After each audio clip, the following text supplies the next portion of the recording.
오늘 말씀은 요한계시록 22장 18절부터 21절까지의 말씀을 보시겠습니다. 내가 이 두루마리의 예언의 말씀을 듣는 모든 사람에게 증언하노니 만일 누구든지 이것들 외에 더하면 하나님이 이 두루마리에 기록된 재앙들을 그에게 더하실 것이요 만일 누구든지 이 두루마리의 예언의 말씀에서 제하여 버리면 하나님이 이 두루마리에 기록된 생명나무와 및 거룩한 성에 참여함을 제하여 버리시리라. 이것들을 증언하시니가 이르시되 내가 진실로 속히 오리라 하시거늘 아멘. 주 예수여 오시옵소서. 주 예수의 은혜가 모든 자들에게 있을지어다. 아멘. 세상의 소망을 가지고 사는 이들과 달리 주 예수 그리스도의 다시 오심을 소망하고 살아가는 일은 어렵고 힘든 일입니다. 그것은 보이지 않고 때론 더디기까지 하죠. 그런데도 하나님 나라의 완성을 기대하며 주님의 재림을 고대하는 성도 여러분, 주님은 약속대로 속히 오실 것이며 우리는 완성된 하나님의 나라를 누리게 될 겁니다. 그때까지 힘들고 어려워도 주님의 다시 오심을 기대하며 사는 성도 여러분을 예수님의 이름으로 축복합니다. 지난주 우리는 구원받은 백성에게 요구되는 삶과 복에 대하여 함께 나누었습니다.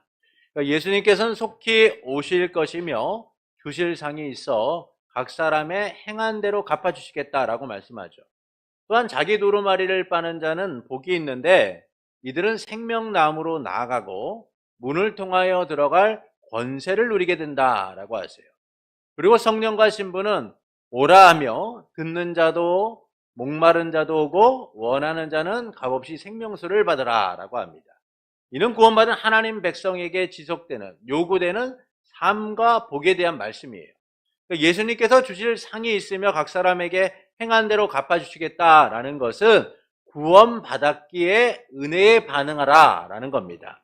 또한 상급은 행위에 대한 차이가 있는 것이 아니라 모두가 같은 구원과 영원한 생명을 누리게 될 것이다 라는 사실을 말씀하는 거죠.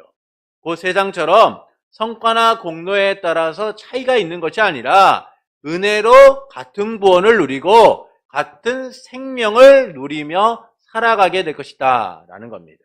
그래서 요한계시록은 결론적으로 고난받는 모든 성도를 향하여 생명과 복음으로 초대하는 것이죠. 듣는 자도 오고 목마른 자도 오고 원하는 자는 와서 값없이 생명수를 받으라 라고 말씀하고 있는 거예요. 그리고 본문은 예언의 말씀에 대한 경고와 기도를 말씀해주고 있습니다. 사도 요한은 예언의 말씀을 듣는 모든 사람에게 증언한다라고 하면서 만일 누구든지 이것들 외에 더하면 하나님께서 기록된 재앙을 더하실 것이고 이것들 외에 이 말씀을 제하여 버리면 하나님께서 두루마리에 기록된 생명나무와 거룩한 성에 참여하는 것을 제하여 버리시리라 라고 말씀하세요. 그리고 예수님께서는 내가 진실로 속히 오리라 라고 하시죠. 이에 사도 요한은 아멘. 주 예수여 오시옵소서 라고 화답한 후에 주의 은혜를 비는 축도로 마치게 됩니다. 이를 통하여 말씀하시는 바는 무엇일까요? 사람들은 위기나 문제를 만나면 회피하거나 통제하려고 합니다. 그래서 위기를 피하거나 또는 자기 힘으로 이를 극복하려고 하죠. 물에서 건져져 이집트 공주의 아들이 된 모세는 유모로 들어온 그의 어머니 요게벳을 통하여 이스라엘 백성으로서의 정체성을 가지게 됩니다. 그래서 그는 동족이 겪는 아픔을 공감하고 그들을 돕고자 했죠. 그의 힘으로 동족의 삶을 바꾸고자 한 거예요. 그러던 어느 날 모세는 이집트 사람이 동족 이스라엘 사람 하나를 때리는 것을 보게 됩니다. 고되고 힘들게 노동하는 삶을 살아가는 동족의 아픔을 보는 것도 안타까운데 맞고 있는 그를 보자 이집트 사람을 때려서 죽이게 되죠. 주변에 사람이 없는 것을 보고 이집트 사람을 죽여 시신을 몰래 감추게 돼요. 그런데 예상치 못한 곳에서 문제가 생기게 됩니다. 다음날 모세가 이스라엘 사람 둘이 싸우는 모습을 보면서 그들을 말리면서 잘못한 사람을 나무라게 되죠. 그러자 그는 누가 너를 우리의 지도자와 재판관으로 삼았느냐라고 하면서 네가 이집트 사람을 죽인 것처럼 나를 죽이려 하느냐라고 얘기해요. 이 말을 듣는 순간 모세는 충격을 받게 됩니다. 모든 일이 탈로 났다라는 두려움에 빠지게 돼요. 그리고 이집트 왕은 이 일을 듣고 모세를 죽이려고 하게 되죠. 이에 모세는 결국 도망자가 되어서 미디안 광야로 피신하게 됩니다. 결국 모세의 노력은 물거품이 돼요. 동족의 위기를 자기의 힘으로 통제하려고 했던 그의 일은 실패하게 되고 결국 그는 자기의 위기 앞에 도망가는, 그 위기를 회피하는 존재가 되죠. 이처럼 사람들은 위기나 문제를 만나면 회피하거나 통제하려고 합니다. 그런데 본문은 위기 앞에서 기도하라 라고 말씀하고 있는 거예요. 사도 요한은 예수님께서 속히 오리라 라고 하시자 아멘 주 예수여 오시옵소서 라고 얘기합니다. 사도 요한만이 아니라 당시 모든 성도들이 겪는 고난은 기도만으로는 극복하기에는 너무나 어려운 상황이에요. 당시 현실적 대안이 필요한 상황이죠. 당장 현실적 대안이 필요한 상황이에요. 진퇴양난이라는 말처럼 나가기도 물러가기도 매우 어려운 상황인 겁니다. 현실적 대안이 너무나 절박한 거예요. 사방이 막힌 것처럼 성도가 보낼 종말의 시대는 길도 보이지 않고 빛도 보이지 않은 짙은 어두움으로만 가득했기 때문입니다. 그러니까 이런 상황에서 사도 요한은 주님의 말씀에 아멘 주 예수여 오시옵소서라는 거예요. 절박함에 대한 도움을 요청하거나 현실적 타개할 방법을 구하는 게 아닙니다. 내가 속히 오리라. 아니 주님 더 빨리 오세요. 지금 우리가 얼마나 많은 고난을 겪고 있는지 아십니까? 지금 얼마나 우리가 힘들지 아십니까? 주님이 오시기 전에 대안이라도 좀 마련해 주세요. 우리를 좀 도와주세요. 이렇게 기도하고 있는 게 아니에요. 주님이 오시기를 고대하고만 있는 거예요. 그러니까 어찌 보면 너무나 답답한 상황이죠. 움직이지 않고 기도만으로 현실의 위기를 극복하는 것은 무책임하고 무능력한 것처럼 보여요. 삶의 위기가 절망의 낭떠러지로 밀고 있는데 주님이 오시기만 기도하는 것은 받아들이기 힘든 일이에요. 근데 사도 요한은 아멘 주 예수여 오시옵소서라고 하고 있는 거예요. 이를 통해서 말씀하시는 바는 무엇일까요? 종말의 시대를 사는 성도가 무엇을 기도해야 하는가를 알려주는 거예요. 어떻게 살아가야 하는가를 알려주고 있는 겁니다. 하나님의 공의가 악한 세상에 이뤄질 그날을 기대하며 기도해야 한다라는 거예요. 본문에서 사도 요한은 예언의 말씀에 대한 엄중한 경고를 합니다. 예언의 말씀은 이 요한계시록의 전체 말씀이죠. 사도 요한이 듣고 본 말씀인 거예요. 하나님이 주권적으로 행하실 최종적 심판과 구원에 관한 말씀입니다. 이 말씀에 대하여 사도 요한은 그 중요성을 인식하며 더하거나 빼는 행위를 금하고 있어요. 이는 하나님의 계시된 말씀을 왜곡, 축소시키는 행위가 악하기 때문이다라는 것이죠. 그래서 사도 요한은 인간의 편리를 따라서 하나님의 말씀을 왜곡시키거나 축소시켜서는 안 된다는 거예요. 더하거나 빼서는 안 된다라는 겁니다. 그것은 하나님의 주권에 반역하는 것이고 하나님의 구속 역사를 방해하는 일이기 때문인 거죠. 이 때문에 사도 요한은 엄중한 경고를 하고 있는 거예요. 뭐라고 경고합니까? 하나님이 더하면 기록된 재앙을 더하실 것이고 빼면 그들에게 허락된 생명나무와 거룩한 성에 참여함을 제하여 버리실 것이다. 결국 그들이 하나님의 구원을 받지 못하는 자들이 될 것이다 라는 사실을 말씀하죠. 그래서 사도 요한은 이 엄중한 경고를 통해 종말의 시대를 사는 모든 성도가 하나님의 계시된 말씀을 바르게 듣고 보고 행하라 라고 요구하고 있는 거예요. 이후 예수님께서 내가 진실로 속히 오리라 하시자 사도 요한은 주 예수여 오시옵소서 라고 합니다. 이는 종말의 시대를 사는 우리가 왜 기도하며 무엇을 기도해야 하는가를 알려주고 있는 거예요. 첫째는 주님의 다시 오심이 임박했기 때문이다 라는 겁니다. 본문 20절 상반절을 보시겠습니다. 본문 20절 상반절 보시면 함께 읽겠습니다. 이것들을 증언하신 이가 이르시되 내가 진실로 속히 오리라 하시거늘. 이것들을 증언하시는 이는 예수 그리스도이신 거예요. 요한계시록은 예수 그리스도를 증거하는 말씀입니다. 그래서 예수 그리스도에 계시다라고 말씀하죠. 또한 예수님께서 증언하시는 말씀인 거예요. 그래서 예수님께서는 증언하신 말씀, 그분에 대하여 증거하는 말씀을 위해 오심을 분명하게 하고 계신 거죠. 내가 증거하는 이다 라고 말씀하고 있는 거예요. 근데 그분이 어떻게 오세요? 속히 오리라 라고 하시는 거예요. 그리고 본문에서 내가 진실로 속히 오리라 라고 말씀하심으로 주님의 재림이 임박했음을 알려주고 있는 겁니다. 이는 미래의 오심을 말씀하고 있는 것이 아니라 현재 오고 계시다라는 사실을 알려주고 있는 거예요. 이처럼 예수님께서는 그분의 오심이 임박했음을 분명하게 하세요. 특히 본문이 포함된 22장에서는 속히 오리라 라는 말씀을 3번 반복을 합니다. 7절과 12절과 20절에서 3번이나 반복함으로 예수님의 오심이 임박했다라는 사실을 알려주고 있는 거예요. 7절에 보시면 보라 내가 속히 오리니, 12절에 보라 내가 속히 오리니, 그리고 오늘 본문 20절에 내가 진실로 속히 오리라 라고 말씀하심을 통하여 주님의 오심이 임박했다라는 거예요.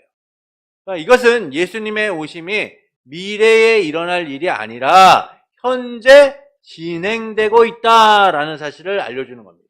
지금 예수님께서 재림을 위하여 우리의 현재 가운데 오고 계시다라는 것이죠. 그래서 모든 사람은 임박한 현실을 눈앞에 두고 있다라는 거예요. 이는 고난 속에서 종말의 시대를 사는 성도를 향한 희망의 메시지이자 우리가 왜 기도를 해야 하는가라는 사실을 알려주는 거예요. 오고 계시는 예수님을 바라보도록 하고 계신 겁니다.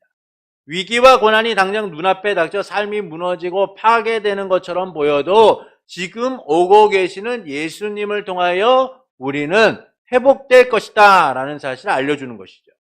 그래서 종말의 시대를 사는 성도는 오고 계시는 예수님을 바라봐야 한다라는 거예요. 둘째는 주님의 오심을 간절히 기도해야 함을 말씀하고 있습니다.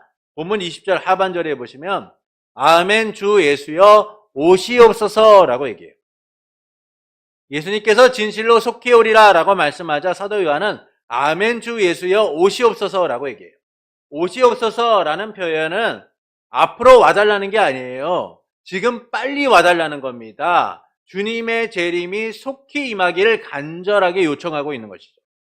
이는 현재 명령형으로 주님이 속히 오십시오라고 간청하고 있는 거예요. 이처럼 사도 요한은 재림에 대한 강력한 고백을 하고 있는 겁니다. 그러나 이 고백은 사도 요한만의 고백이 아니라 종말의 시대를 사는 모든 성도의 고백이 되어야 된다라는 거예요. 예언의 말씀을 듣고 주님의 속히 오심을 들은 사도 요한처럼 오늘 요한계시록의 말씀을 보고 또는 종말의 시대를 살아가는 모든 성도들은 주님의 오심을 간절히 바라며 살아야 한다라는 것이죠. 주님의 오심을 간절히 기도하고 열망하는 삶이 되어야 된다라는 겁니다. 이는 종말의 시대를 사는 성도의 삶이 어때야 하는가를 알려주고 있는 거예요. 세상처럼 삶의 필요를 채우기 위한 간절함이 아니라 주님의 재림을 간절히 바라는 삶이 우리 가운데 있어야 된다라는 겁니다. 삶의 방식이 전환되어야 된다라는 것이죠. 우리가 지금까지 살았던 세상의 방식을 좇는 것이 아니라 종말의 시대를 사는 성도다운 삶의 방식으로 바뀌어져야 된다라는 거예요. 세상을 따르던 삶의 방식이 아니라 주님의 오심을 간절히 열망하고 고대하며 기도하는 자들이 되어야 된다라는 겁니다. 세상처럼 삶의 필요가 채워지길 바라는 것이 아니라 주님의 다시 오심을 간절히 기도하는 삶이 되어야 된다라는 거예요. 그것은 주님의 오심이 우리의 참된 회복을 가져오기 때문이에요. 우리의 삶의 결핍과 부족을 채우고 우리의 삶의 궁극적 구원과 생명을 누리도록 하기 때문인 겁니다. 그래서 요한계시록의 이 마지막은 우리로 하여금 무엇을 바라보고 무엇을 위해 살고 무엇을 위해 기도해야 하는가를 알려주고 있는 거예요. 그래서 사도 요한은 모든 성도가 주님의 다시 오심을 열망하며 기도하기를 바라며 주 예수여 오시옵소서라고 하고 있는 거예요. 삶의 문제와 위기, 고난과 역경 속에서 우리가 취할 가장 지혜롭고 현명한 방법이 무엇이냐? 세상적 대안이나 방법이 아니라 주님이 우리에게 오실 것을 기도하는 삶이라는 거예요. 그것은 주님의 오심이 우리의 궁극적 구원과 회복을 가져오기 때문인 거죠. 그래서 우리는 주님의 오심을 열망하며 기도하는 자들이 되어야 되는 겁니다. 그러나 이는 쉬운 일이 아니죠. 우리가 삶에서 겪는 결핍은 언제나 세상의 것에 대한 부족이에요. 그래서 우리는 먹고 마시고 입는 것처럼 경제적 결핍에 대한 열망을 가지고 살아요. 부자가 되기 위하여, 물질적 풍요를 누리기 위하여, 재정적 독립을 이루기 위하여 우리는 그것들을 간절히 바라고 열망하며 살아요. 경제적 결핍이 해결되기를 열망하는 삶을 삽니다. 그러나 요한계시록의 마지막은 종말의 시대를 사는 성도의 삶이 바뀌어져야 된다라는 거예요. 그것은 세상에서 겪는 고난과 위기, 문제만을 바라보는 삶에서 우리의 삶의 근원적이고 근본적인 문제를 해결하기 위하여 우리가 무엇을 기도해야 하는가를 알려주고 있는 것이죠. 이는 자기의 힘으로 극복하지 못하고 통제할 수 없는 세상에 맞서 힘겹게 살라는 게 아니에요. 세상에 굴복하고 굴종적인 삶을 살라는 것이 아닙니다.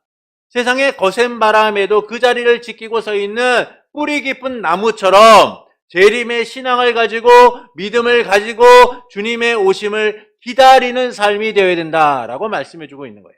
주님의 다시 오심을 이루는 그날을 소망하고 기도해야 된다라는 것이죠. 여전히 변하지 않는 세상에 대한 분노와 낙심이 아니라 주님이 오셔서 이루실 역사를 기대하라라는 거예요. 우리의 고단한 삶을 끝내고 평화와 안식을 가져오실 주님의 오심을 바라보라라는 겁니다. 그래서 사도 요한은 마지막으로 주님의 재림을 갈망하며 기도하고 있는 거예요. 변하지 않는 세상, 불의한 세상에 오셔서 공의를 이루실 주님의 다시 오심을 바라보고 있는 겁니다. 그것이 우리의 소망이고 우리가 나아갈 길임을 알려주고 있는 거예요. 2000년 전에 요한계시록의 말씀을 받았던 성도들, 특히 이 사도 요한은 그와 같은 일이 얼마나 중요한지를 잘 알았어요.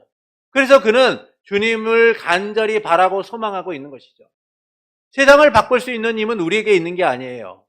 세상과 맞서 싸울 힘은 우리에게 있는 것이 아닙니다. 이 세상을 바꾸고 이 세상을 완전히 굴복시킬 수 있는 힘은 우리의 현재 가운데 오셔서 역사하실 주님을 통해서만 가능하기 때문이에요.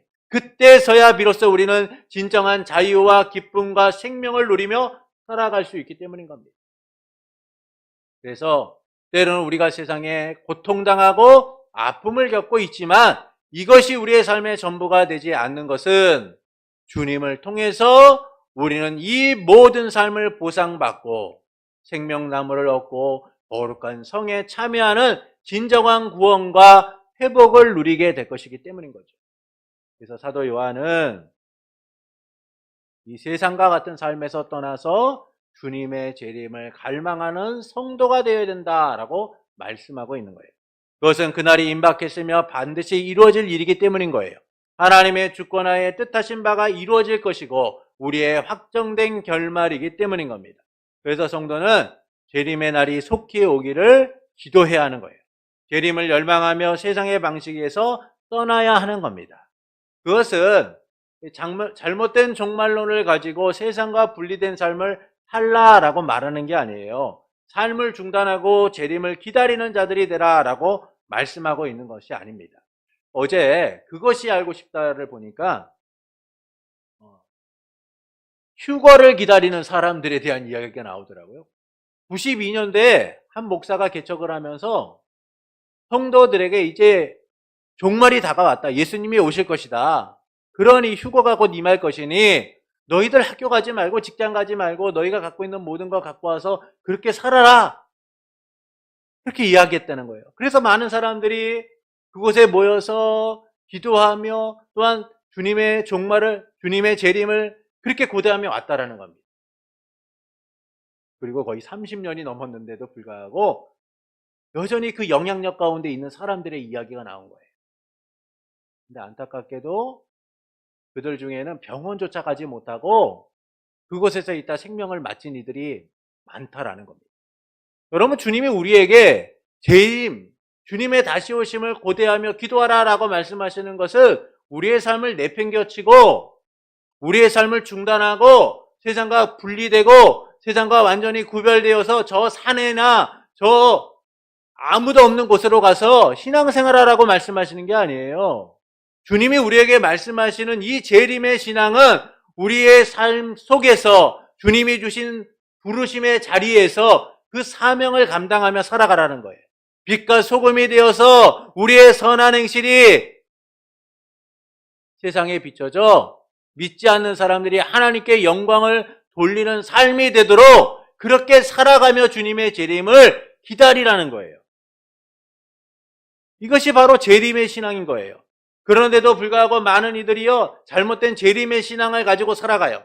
주님이 속히 오신다라고 하니까 세상과 구별되고 자기들만의 공동체를 만드는 이 이단과 같은 이들이 아직도 있다라는 것은 너무나 안타깝고 슬픈 일이죠. 지금 주님이 우리에게 말씀하시는 재림의 신앙은 오늘도 고단하고 힘든 삶을 살아가는 이 삶의 자리에서 주님을 기다리라는 거예요. 주님을 바라보며 이겨내라고 말씀하고 있는 거예요. 자녀를 군대에 보낸 부모나 사랑하는 이를 멀리 보낸 이들은요, 다시 만날 그날을 간절히 기다리며 기도하잖아요. 그래서 자기 자리에서 최선을 다하며 건강한 모습으로 만날 그날을 바라보면서 고대하고 바라며 기도해요. 이처럼 재림의 신앙을 가지고 살아가는 성도는 삶의 자리에서 주님의 오심을 열망하고 기도하는 자들이 돼야 돼요. 주님이 우리의 삶에 주신 이 신앙을 지켜나가며 주님을 만날 그날, 주께 칭찬받을 그날, 주님의 부르심 앞에 설 그날을 항상 고대하며 살아가는 이들이 되어야 된다라는 겁니다. 세상과 분리되고 세상과 단절된 상태가 아니라 우리의 삶의 자리에서 맡기신 사명을 감당하며 재림의 신앙으로 살아가는 이들이 되어야 된다라는 것이죠. 고난과 위기가 삶을 송두리째 흔드는 가운데서도 재림의 임박성을 인식하고 기도함을 통하여 우리에게 주어진 삶을 이겨내는 이들이 되어야 된다라는 겁니다. 그것이 종말의 시대를 사는 성도의 삶이고 우리가 지향해야 하는 삶인 것이죠. 그래서 우리는 하나님의 공의가 세워짐을, 그때 우리는 하나님의 공의가 세워짐을 보게 될 거예요. 하나님의 말씀이 우리의 삶에 이루어짐을 경험하게 될 겁니다. 승리의 역사가 우리의 날을 채워감을 누리게 될 거예요. 그래서 우리는 주님의 다시 오심을 간절히 열망하는 자들이 되어야 돼요. 이처럼 본문은 종말의 시대를 사는 성도가 무엇을 기도하며 어떻게 살아가야 하는가를 말씀해주고 있어요. 하나님의 공의가 악한 세상에 이루어질 그날을 기대하며 기도해야 된다라는 겁니다. 변하지 않는 세상에서 고난받는 성도가 가질 유일한 소망은 세상의 결핍이 채워지는 것이 아니라 주님이 다시 오심을 통하여 우리의 근원적이고 근본적인 삶의 문제들이 해결받고 구원과 영원한 생명을 누리는 것임을 말씀해주고 있는 것이죠. 그래서 우리는 아멘, 주 예수여 어서 오시옵소서라고 기도할 수 있어야 돼요. 아멘, 주 예수여 오시옵소서라고 고백하며 우리의 삶을 채워가야 하는 겁니다. 재림을 열망하는 삶이 되어야 하는 것이죠. 이를 통해 하나님께서는 우리가 어떻게 살아가기를 원하실까요? 내 삶의 필요가 아니라 주님의 오심을 간절히 바라는 삶이 되기를 원하시는 거예요. 재림을 열망하며 기도하는 삶이 되기를 원하시는 겁니다. 종말의 시대를 살아가는 성도의 삶은 끊임없는 도전과 충돌을 겪게 되어 있어요. 세상은 하나님의 나라를 거부하며 하나님의 주권적 통치를 인정하지 않기 때문입니다. 그래서 힘의 논리로 세상의 정의를 세우고 하나님께 적대적인 행위를 하죠. 복음을 거부하며 세상의 방식으로 구원을 이루고자 해요. 이런 세상에서 하나님 나라 백성으로 살아가는 일은 강한 도전을 받게 되어 있습니다. 세상의 방식과 다른 하나님 나라 백성의 삶을 세상은 거부하며 인정하지 않기 때문이죠. 오히려 그들은 강한 불쾌감을 드러내며 세상과 하나 되라라고 얘기합니다. 세상의 방식을 따르라고 위협을 하죠. 이런 세상에서 성도로 사는 일은 너무나 힘들어요. 세상과 같은 방식으로 살아도 힘든 것이 이 세상인데 오히려 세상의 방식이 아닌 하나님 나라 방식으로 살아가는 일은 얼마나 힘들고 어렵겠습니까? 이 때문에 세상에 제재와 위협을 받기도 하고 때로는 고난을 겪기도 하고 어떤 이들은 생명의 위협을 받기도 하죠. 그런데 주님은 우리에게 세상과 다른 삶을 요구하고 계세요. 세상을 어떻게 이겨내야 되는지, 세상의 도전에 어떻게 대응해야 하는지 실질적 도움을 주시는 말씀을 하고 있는 것이 아니라 주님의 오심을 열망하고 기도하라는 거예요. 그것은 종말의 시대를 사는 성도의 삶을 근본적으로 해결하는 길이 우리의 현재에 오셔서 미래를 만드시는 주님을 통해서만 가능하기 때문인 거예요. 그래서 말씀은 현재의 고난이 아닌 그 고난 속에 오셔서 우리의 미래를 만드실 주님을 바라보며 기도하라라는 거예요. 이집트에 새롭게 정착하게 된 이스라엘 백성은 요셉이 알지 못하는 왕조가 세워짐으로 인하여 혹독한 고난의 날들을 보내게 됩니다. 새로운 왕조는 이스라엘을 견제하며 그들의 번성을 막고 공사 현장에 내몰아 무거운 짐을 짊어지게 하죠.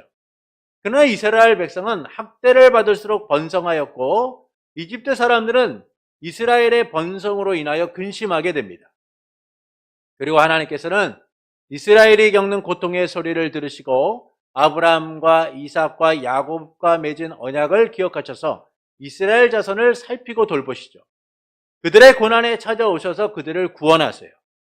그리고 결국 그들은 이집트의 고난받는 삶에서 벗어나 새로운 하나님 나라 백성으로서의 삶을 살아가게 돼요. 이처럼 하나님께서는 고난에 있는 우리의 삶을 외면하지 않고 우리의 고난 속에 오셔서 미래를 만드시는 분이에요. 언제나 우리의 소리를 들으시고 우리의 고난에 찾아와 구원을 이루시는 하나님.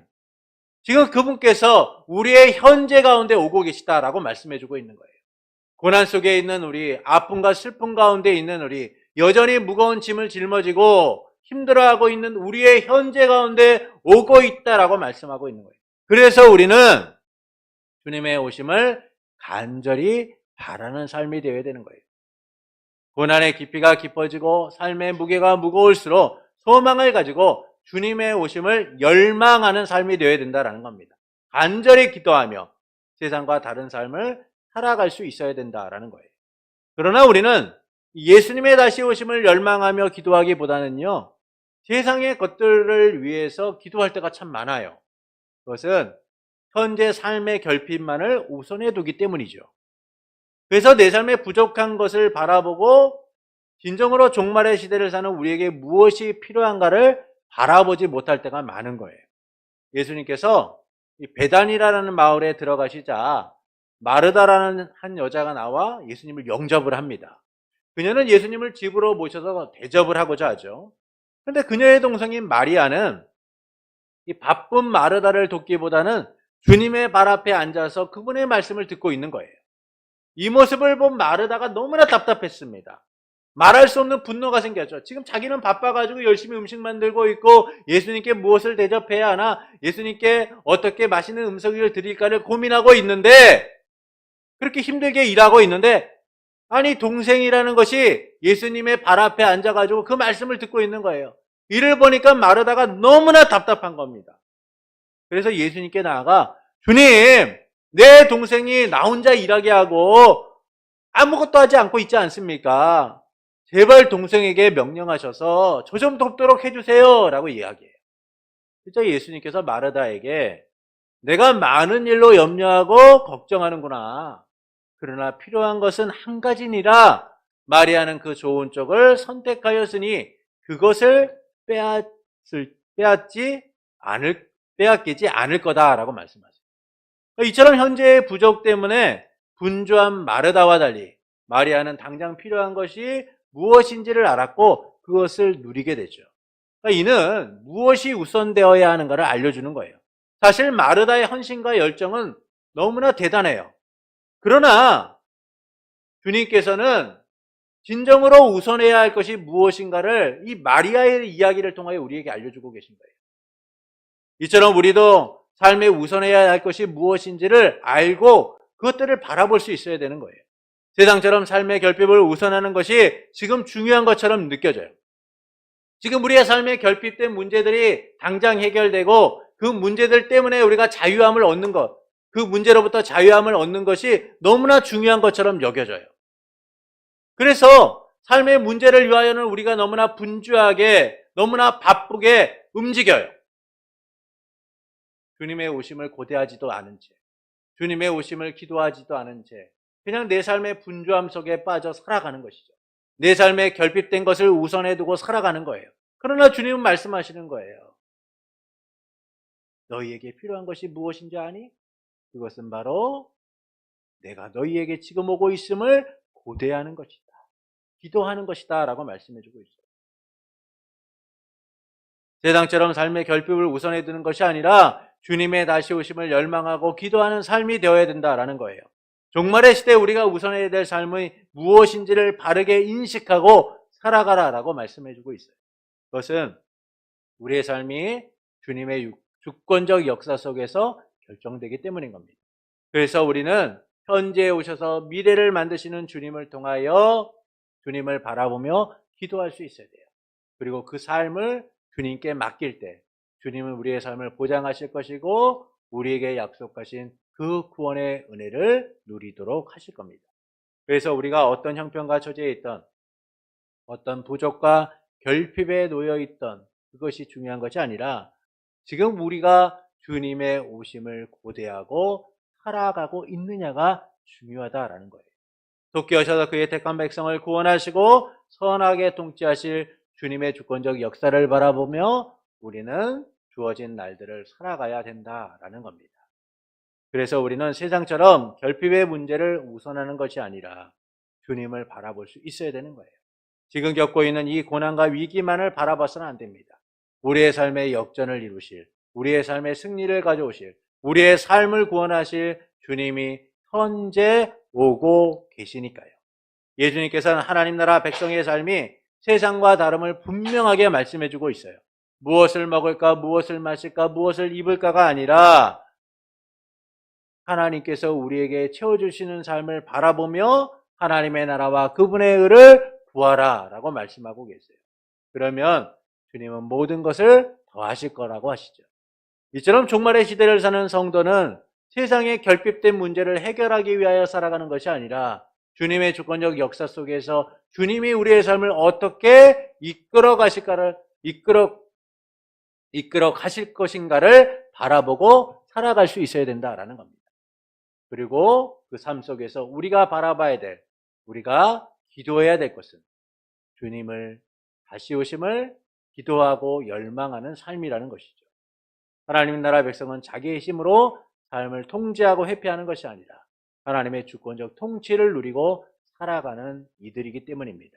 하나님이 어떻게 백성들의 우리를 지키고 보호하시고 함께 하시는지를 우리는 누리게 될 거예요. 그 절정이 다시 오시는 주님을 통하여 이루어지게 될 겁니다. 영원토록 하나님과 어린 양과 함께 왕노릇하며 영원한 생명을 누리는 존귀한 삶을 살게 될 거예요.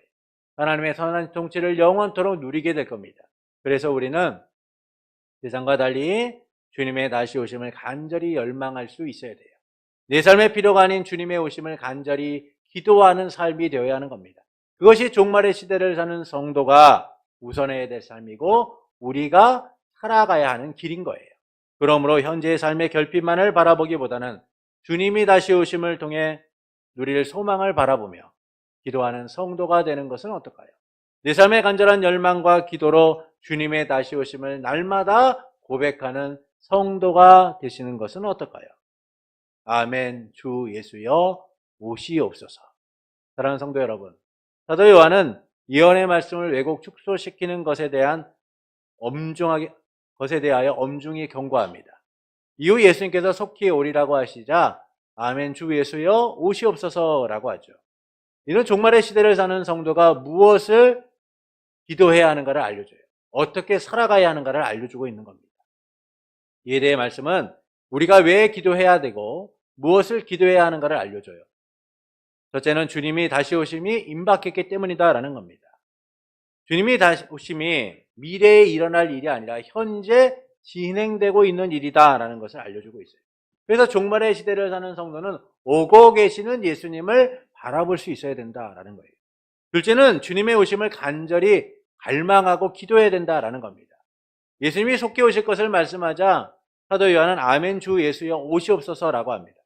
재림에 대한 강력한 소망을 담은 고백이며 종말의 시대를 사는 성도가 어떤 열망과 기도로 살아가야 하는가를 말씀해주고 있는 것이죠. 그래서 종말의 시대를 사는 성도의 삶이 세상의 방식이 아닌 주님의 오심을 바라보고 살아가는 삶으로 바뀌어져야 된다라는 거예요.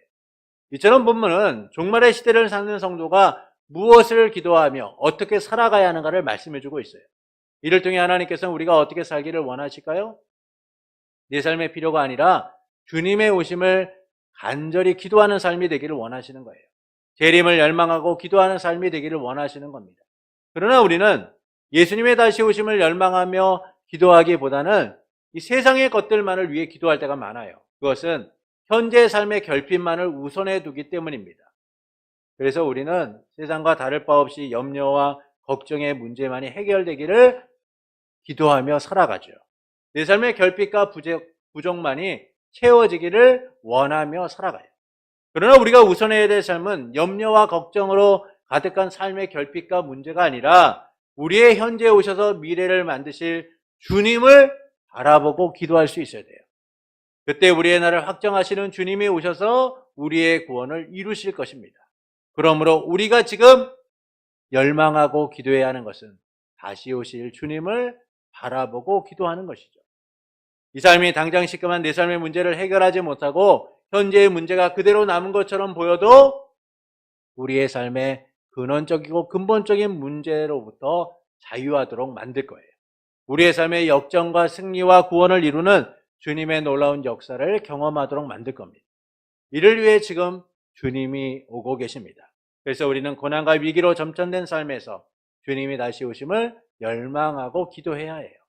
그러므로 삶의 결핍만을 바라보기보다는 주님의 다시 오심을 통해 누릴 소망을 바라보며 기도하는 성도가 되는 것은 어떨까요? 내 삶의 간절한 열망과 기도로 주님의 다시 오심이 날마다 고백되어지는 성도가 되는 것은 어떨까요? 그때 우리는 어둠이 물러가고 빛으로 충만한 삶을 누리게 될 겁니다. 우리의 삶의 역정과 승리를 가져오실 주님의 은혜로 충만하게 될 거예요. 재림의 열망으로 사는 우리의 날이 헛되지 않고 우리의 삶이 보상받는 은혜를 누리게 될 겁니다. 그러므로 세상의 결핍만을 바라보기보다는 주님의 재림을 열망하며 기도하기를 원하는 성도 여러분에게 우리의 현재에 와서 미래를 만드실 삼위일체 하나님으로 인하여 내 삶의 역전이 이루어지고 승리의 기쁨으로 충만한 삶이 되기를 예수님의 이름으로 축원합니다.